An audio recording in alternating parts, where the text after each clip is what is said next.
Hello good morning student. जैसा कि आप लोगों को हमने लास्ट लेक्चर में बताया था, तो उसमें हमने आपको विशिष्ट चालकत्व यानी स्पेसिफिक कंडक्टेंस तक पढ़ा दिया था। अब अगर इसके बाद देखें बच्चों, टॉपिक की बात करें तो यहाँ पर है इक्विवेलेंट कंडक्टेंस। इक्विवेलेंट कंडक्टेंस का मतलब होता है तुल्यांकी चालकत्व। देखो बच्चों, चालकत्व में आपको हमने इससे पहले विशिष्ट चालकत्व बताया, अब क्या है आपको पढ़ना तुल्यांकी चालकत्व। ये तुल्यांकी चालकत्व होता क्या है, जैसा कि आपको यहाँ पर हमने डिफिनेशन को नोट करा दिया है कि किसी वैद्युत अपघट्य के एक तुल्यांकी भार के चालकत्व को तुल्यांकी चालकत्व कहा जाता है। इसे कैपिटल लेम्डा, एक चीज याद रखोगे, ये कौन सा है इकाई, कैपिटल लेम्डा है ना। ये देख रहे हो जो कैप की तरह है, इसको हम कैपिटल लेम्डा पढ़ेंगे और कैपिटल लेम्डा के द्वारा निरूपित करेंगे किसको, तो तुल्यांकी चालकत्व को। अगर बच्चों यहाँ पर हम तुल्यांकी चालकत्व की एक्सप्रेशन की बात करें तो हम ऐसा मान लेते हैं कि यदि किसी वैद्युत अपघट्य यानी किसी पदार्थ का सी ग्राम तुल्यांक जो है वो किसी बिलियन के क्या है, तो किसी बिलियन के 1000 सेंटीमीटर क्यूब आयतन, कितना आयतन, 1000 सेंटीमीटर क्यूब आयतन। यानी देखो यहाँ पर 1000 मिलीलीटर भी ले सकते हो और हम 1000 सेंटीमीटर क्यूब आयतन भी रख सकते हैं।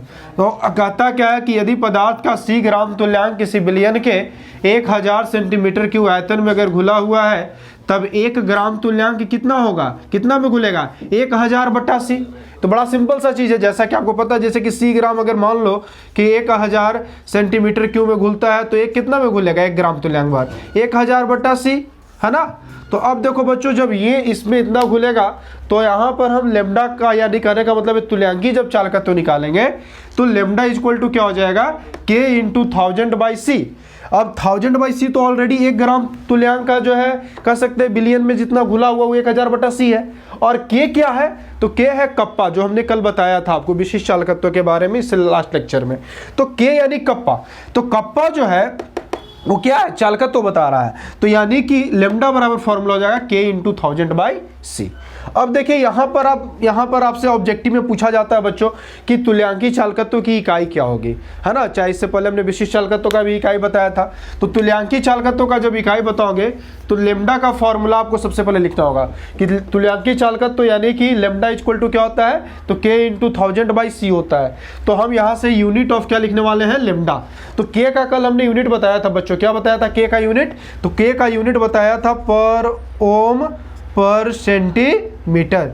किसका यूनिट था ये, k का यूनिट था, यानी कि कप्पा का, है ना, विशिष्ट चालकत्व का। तो पर ओम परसेंट में 1000 यहाँ सेंटीमीटर क्यूब में रखे हम यूनिट, सेंटीमीटर क्यूब रख दिए। और सी देखो बच्चों यहाँ पर क्या है, तो ये ग्राम तुल्यांक, देखिए क्या क्या है, सी ग्राम तुल्यांक, जिसको हम लोग इंग्लिश में कहते हैं क्या, ग्राम इक्विवेलेंट। तो हमने सी की जगह क्या रख दिया, ग्राम इक्विवेलेंट।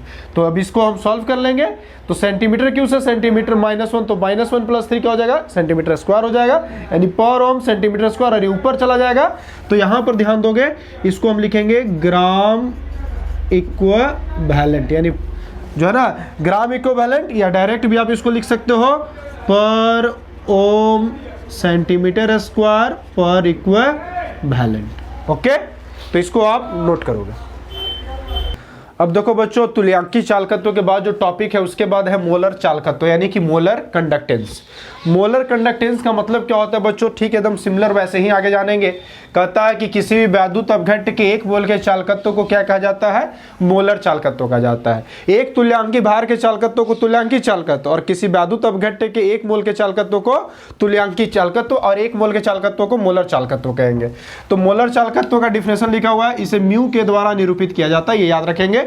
इसके लिए बच्चों एक एक्सप्रेशन हमने लिखा है कि यदि किसी पदार्थ का CF मोल, मान लेते हैं CF मोल, हम C नहीं रखे क्योंकि C से इससे पहले हम ग्राम तुल्यांक ले चुके थे, तो थोड़ा सा चेंज कर दिए, M से मोल को ले लिया है। तो CF मोल अगर किसी बिलियन के 1000 सेंटीमीटर क्यूब आयतन में घुला हुआ है, तो बताओ कि 1 मोल कितना में घुलेगा, वैसे ही ठीक 1000 किस में, CM में, सिमिलर। तो अब यहां पर हम क्या लिख सकते हैं, अतः mu is equal to k × 1000/cm। Okay, अब k × 1000/cm हो गया। इसके बाद देखो लिखेंगे यूनिट ऑफ मोलर कंडक्टेंस, क्योंकि बच्चों चालकत्व की इकाई भी पूछा जाता है आपसे ऑब्जेक्टिव में। तो हम यहां लिखेंगे यूनिट ऑफ मोलर कंडक्टेंस यानी मोलर चालकत्व की इकाई। तो मोलर चालकत्व की इकाई कैसे लिखेंगे, तो फॉर्मूला कहता है mu is equal to k × 1000/cm, अभी आपने इससे पहले पढ़ा है। और unit of mu equal to क्या हो जाएगा, तो के की यूनिट क्या होती है बच्चों, पर ओम पर सेंटीमीटर। के की यूनिट क्या होती है, पर ओम पर सेंटीमीटर। और 1000 यहां जो है वो किस में है, सेंटीमीटर क्यूब में है। तो सेंटीमीटर क्यूब और बाई क्या, सीएम क्या है बच्चों, तो ये मोल है, तो बट्टा क्या हो जाएगा, मोल। अब यहां से सेंटीमीटर इनवर्स और सेंटीमीटर क्यूब मल्टीप्लाई होगा, सेंटीमीटर स्क्वायर हो जाएगा, तो इसकी यूनिट बन जाएगी पर ओम सेंटीमीटर स्क्वायर पर मोल। इसे नोट कर लेंगे।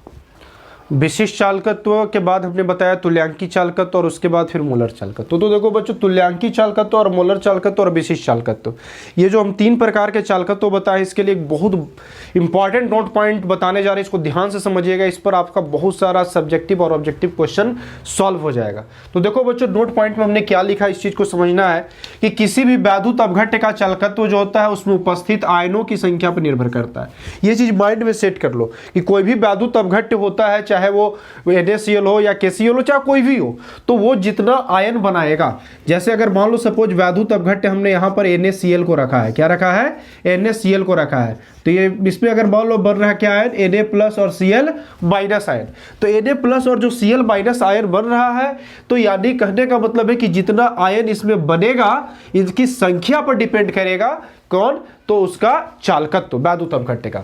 ठीक है, तो यानी कह सकते हैं कि विलयन को जब हम तनु करेंगे, यानी विलयन को तनु करने का मतलब क्या होता है बच्चों, कि उसमें हम जनरली विलायक, यानी कि आज तो उसमें जल की मात्रा मिलाते हैं, या विलयन में कह सकते हैं विलायक की मात्रा को बढ़ा रहे हो, तो हम तनु जब करेंगे तो वैद्युत अपघट्य का जो होता है आयनन बढ़ जाता है। क्योंकि उसमें आयन इसलिए बढ़ जाएंगे क्योंकि ये इनका जलीय विलयन जितना ज्यादा होगा, द्रवित विलयन वो ज्यादा आयनीकृत होता है। किसी वैद्युत अपघट्य को द्रवित रूप में लाओगे तो वो ज्यादा आयंस निर्माण करता है। तो जितना ज्यादा उसको तनु करोगे, यानी जितना ज्यादा उसमें विलायक बढ़ाओगे, वो उतना ही ज्यादा आयन को प्रोड्यूस करेगा। यानी कहने का मतलब है कि उसमें आयनों की संख्या बढ़ेगा। तो सबसे मेन पॉइंट है बच्चों कि यहां पर हमने लिखा है, अतः विलयन को अगर हम तनु करते हैं तो विशिष्ट चालकत्व क्या हो जाता है, घट जाता है। तो यहां देखो दो ऑब्जेक्टिव के फॉर्म भी आ सकते हैं कि कौन सा चालकत्व तनु करने पर घटता है, तो उसमें आपको याद रखना है विशिष्ट चालकत्व, या फिर आपसे सब्जेक्टिव क्वेश्चन अराइज कर देगा कि विलयन की तनुता बढ़ाने पर उसकी विशिष्ट चालकत्व में कमी क्यों आती है। तो आप क्या बताओगे, क्योंकि तनुता बढ़ाने पर विलयन की विशिष्ट चालकत्व में कमी इसलिए आ जाती है क्योंकि उसमें जो है आयनों की संख्या जो होती है वो क्या कर जाती है, इंक्रीज कर जाती है। और आयनों की संख्या इंक्रीज करने के साथ साथ एक चीज इसमें आपको ध्यान रखना है कि उसका तुल्यांकी चालकत्व और मोलर चालकत्व, कौन सा, तुल्यांकी चालकत्व और मोलर चालकत्व, ये दो चालकत्व उसके बढ़ जाते हैं, ये घटते नहीं है। तो ये बढ़ते हैं क्यों, क्योंकि दरअसल जब हम विलयन की तनुता को बढ़ाएंगे तो सांद्रण क्या होगा बच्चों, घटेगा। नोटिस करना बात को, विलयन की जब तनुता को बढ़ाएंगे तो क्या होगा, सांद्रण घटेगा। और आपको हमने जहां तक विशिष्ट चालकत्व या फिर कह सकते हैं ये तुल्यांकी चालकत्व और मोलर चालकत्व जो बताया है उसमें K × 1000/cm और इसमें K × 1000/cm। तो यानी कहने का मतलब कि दोनों में सांद्रण क्या है, बटा के फॉर्म में। तो सांद्रण घटेगा तो इसकी वैल्यू, ऊपर वाली की वैल्यू क्या हो जाएगी, बढ़ जाएगी। तो जाहिर सी बात है कि लेमडा और म्यू यानी कि तुल्यांकी चालकत्व और मोलर चालकत्व ये तो सांद्रण घटने के साथ बढ़ेगा, लेकिन विशिष्ट चालकत्व क्यों घट जाता है, क्योंकि विलयन का सांद्रण घट जाता है। ठीक है, तो इस पॉइंट को बड़ा ध्यान से समझना, ये पॉइंट से ऑब्जेक्टिव और सब्जेक्टिव काफी क्लियर हो जाते हैं। अब देखिए इसके बाद जो हमने बच्चों आपको टॉपिक बताने जा रहा हूं वो है सेल कांस्टेंट। सेल कांस्टेंट का मतलब होता है सेल स्थिरांक। जैसे हमने वैद्युत अपघटनी आपको सेल पढ़ाया, तो वैद्युत अपघटनी सेल में हमने बताया था कि 2 इलेक्ट्रोड होता है, दो धातु का रॉड होता है, उनके बीच में वैद्युत अपघट्य का विलयन डालकर उससे विद्युत धारा प्रवाहित किया जाता है। तो सेल स्थिरांक क्या कहता है कि किसी भी वैद्युत अपघटनी सेल में 2 इलेक्ट्रोडों की बीच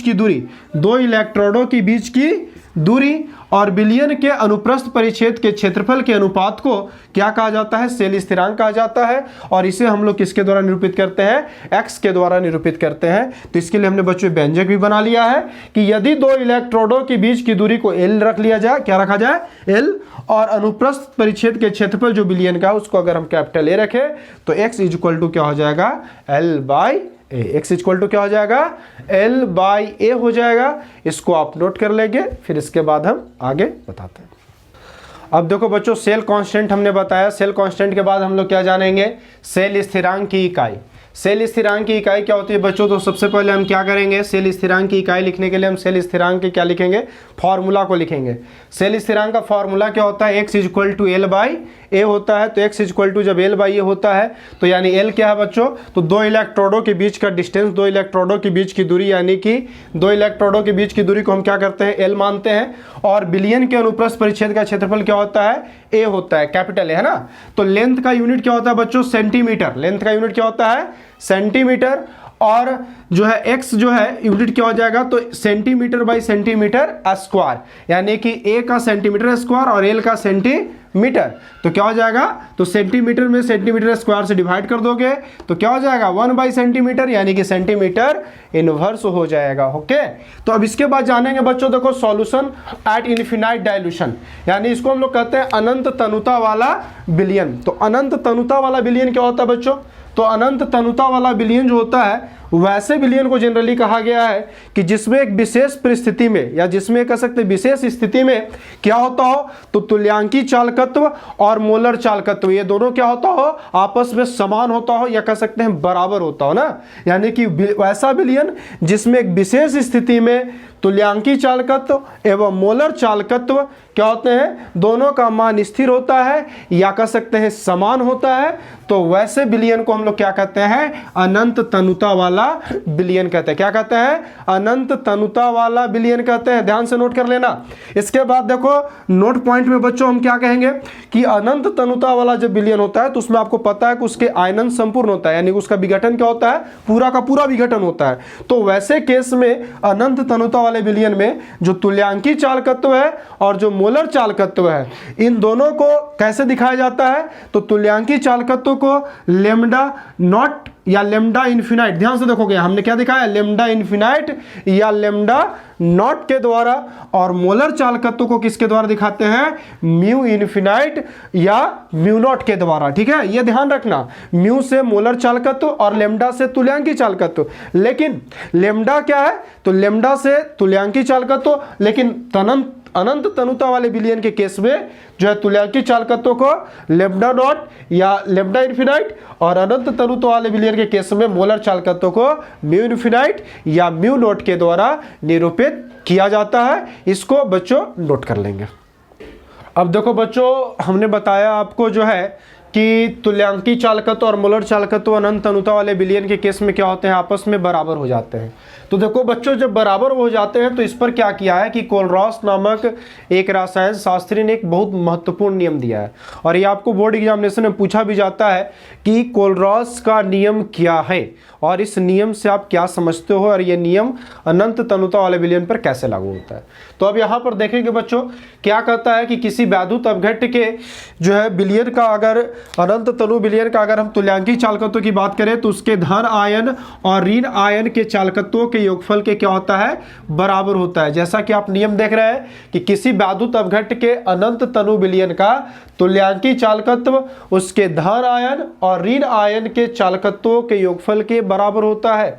ठीक है बच्चों, तो यानी कहने का मतलब है कि अनंत तनुता वाले विलयन से संबंधित कोलरॉस ने क्या किया था, एक नियम दिया था, और उसी नियम को हम कोलरॉस का नियम कहते हैं। और उसके बाद आप इस पॉइंट को लिख लोगे, किसी वैद्युत अपघट्य के अनंत तनु विलयन का तुल्यांकी चालकत्व उसके धन आयन और ऋण आयन के तुल्यांकी चालकत्वों के योगफल के बराबर होता है। अब इसके लिए व्यंजक देखेंगे बच्चों, तो क्या कहता है कि यदि किसी वैद्युत अपघट्य के धन आयन का चालकत्व को हम क्या ले लेते हैं, लेमडा प्लस, ये स्मॉल लेमडा, याद रखना कैपिटल लेमडा पूरा तुल्यांकी चालकत्व होगा, लेकिन धन आयन और ऋण आयन का चालकत्व जो होगा वो क्या हो जाएगा, स्मॉल लेमडा प्लस और स्मॉल लेमडा माइनस।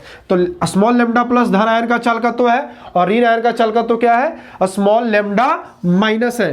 तो अब यहां पर हम क्या चलेंगे, कोलरॉस के नियम से, क्या चलेंगे, कोलरॉस के नियम से। तो कोलरॉस का नियम क्या कहता है, lambda infinite is equal to lambda plus plus lambda minus, lambda plus plus lambda minus. तो लेमडा इन्फिनाइट बराबर lambda plus plus lambda minus, और लेमडा नॉट बराबर भी ठीक इसी तरीके से lambda plus plus lambda minus, क्योंकि लेमडा नॉट और लेमडा इन्फिनाइट ये दोनों से क्या किया जाता है, तुल्यांकी चालकत्व को निरूपित किया जाता है। इसके बाद इस पर जो सबसे नोट पॉइंट है याद रखिएगा, मोलर चालकत्व के लिए भी कोलरॉस का नियम ठीक इसी प्रकार से लागू होता है। इसमें करते क्या है, सिर्फ बच्चों जहां लेमडा इन्फिनाइट है वहां म्यू नॉट लिख देते हैं, और जहां लेमडा नॉट है वहां म्यू नॉट लिख देते हैं। तो mu naught is equal to lambda plus plus lambda minus, और म्यू जो है naught is equal to lambda plus plus lambda minus. इसको आप बच्चों नोट कर लेंगे, और एक छोटा सा इस पर हम आपको न्यूमेरिकल बताते हैं। अब देखो बच्चों, कोलरॉस का नियम में हमने अभी आपको क्या बताया कि जो लेमडा नॉट या लेमडा इन्फिनाइट जो था वो क्या था, तो लेमडा नॉट या लेमडा इन्फिनाइट जो था lambda plus plus lambda minus के इक्वल था, और एक और पढ़ा आपने lambda naught equal to lambda plus plus lambda minus, यानी लेमडा इन्फिनाइट हो या लेमडा नॉट हो, ये दोनों चलता है तुल्यांकी चालकत्व अनंत तनुता वाला विलयन के लिए। ये आपको ध्यान रखना है, अनंत तनुता वाला विलयन के लिए। इस पर एक क्वेश्चन हम आपको बच्चों दे रहे हैं, क्वेश्चन काफी बड़ा लगेगा दिखने में, लेकिन आप जब इसको बनाओगे तो ये काफी आसानी से बनेगा और इसका सॉल्यूशन भी छोटा होगा। तो ध्यान देंगे, क्या कह रहा है न्यूमेरिकल, कह रहा है कि 291 केल्विन ताप पर, है ना, सोडियम प्लस आयन का आयनिक चालकत्व कितना है, 50 पर ओम सेंटीमीटर स्क्वायर जो है ना पर इक्विवेलेंट है, तथा OH माइनस आयन का आयनिक चालकत्व कितना है, 198 पर ओम सेंटीमीटर स्क्वायर पर इक्विवेलेंट है। तब बताना है आपको कि अनंत तनुता में NaOH विलयन का तुल्यांकी चालकत्व कितना होगा। यानी कि इस क्वेश्चन को बनाने के लिए बच्चों सबसे पहले आप क्या करोगे, गिवेन नोट करोगे। गिवेन क्या कहता है, लेमडा प्लस यानी Na प्लस का वैल्यू 50 पर ओम सेंटीमीटर स्क्वायर पर इक्विवेलेंट दिया हुआ है, लेमडा माइनस OH माइनस का दिया हुआ है चालकत्व 198 पर ओम सेंटीमीटर स्क्वायर पर इक्विवेलेंट दिया हुआ है। आपको निकालना क्या बच्चों, यहाँ से लेमडा इन्फिनाइट या लेमडा जो है ना नॉट NaOH निकालना है। तो इसको अगर कोलरॉस के नियम से सेट करोगे बच्चों तो क्या होगा, lambda plus plus lambda minus होता है, तो lambda plus plus lambda minus होता है, तो लेमडा प्लस यानी सोडियम आयन का, तो सोडियम आयन का चालकत्व कितना है, Na प्लस का 50, तो हमने यहाँ से 50 रख दिए, और लेमडा माइनस OH माइनस का कितना है 198, तो 50 और 198 को आप जोड़ दोगे तो कितना हो जाएगा 248 पर ओम सेंटीमीटर स्क्वायर पर इक्विवेलेंट। तो बच्चों आप देख रहे हैं कितना इस पर आसान न्यूमेरिकल बना है। ऐसे ही न्यूमेरिकल आपको तुल्यांकी चालकत्व से और भी मिलेंगे बुक में। आप जो भी क्वेश्चंस होंगे न्यूमेरिकल्स होंगे आप उसको कमेंट बॉक्स में डाल देंगे, और सवाल जो है उसका आपको जवाब भी उसी तरीके से तुरंत या तो नेक्स्ट वीडियो में या तो फिर उसी समय हम आपको टेक्स्ट कॉपी करके जो है से भेज देंगे। तो आप जो है इस आज के टॉपिक में आपने इस देखा आज के लेक्चर में कि हमने जो टॉपिक पढ़ा है इसे आप ध्यान से पढ़ेंगे।